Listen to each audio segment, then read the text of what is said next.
Noniin. Ihanaa löytyn kanssa. Onko teillä hyvä meininki? Suut makiaks.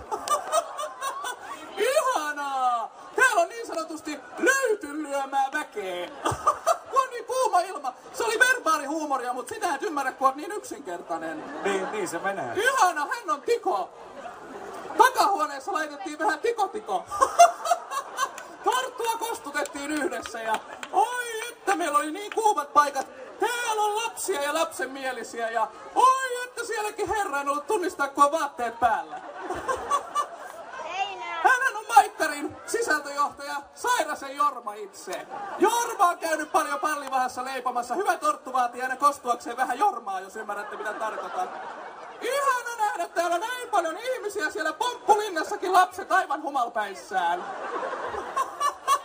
Selkeästi on käyty siellä Kuusibaarin puolella, eli Kuusibaari on muuten sexbar på svenska. Joo, se oli minä oon kielipuolen naisia. No Tiko, haastattele minua. Ai minä sinua? Sinä minua, kun oot mies minun makuun. Sinä oot vähän, muistutat Kete Rahkosta, kun oot tommonen lihava poika. Nimenomaan. Ai että.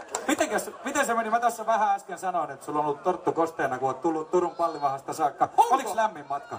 Lämmin on matka. Minulla on leivonnaiset ollut siellä Fiat 127 nahkapallilla, kuulkaa. Ja ai että siinä tässä kelissä torttu kostuu ihan itekseen. Minä olin viikko sitten juhannusta viettämässä Himoksen juhannusfestivaalilla. Siellä joku sanoi, että olitko paikan päällä? Nyt muistan, sitä oksennusta siivottiin pitkään.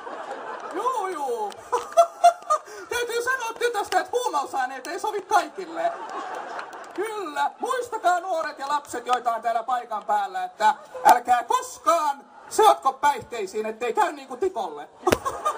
Joutuu juontopuuhiin, mutta ei ole vielä niin korkealla pallilla kuin Saariluomen Jaska. Noniin. Mites mä oon kuullut, että sä oot ennenkin käynyt täällä Löytyssä, koska Löytyn pojat kertoo, että sä oot ennenkin tuonut niille vähän torttua tänne. Oi, Löytyn pojat on poikia minun makuun, niin mitä? Oot sä käynyt ennen täällä Löytty Open Airissa vai oot sä käynyt täällä muuhun?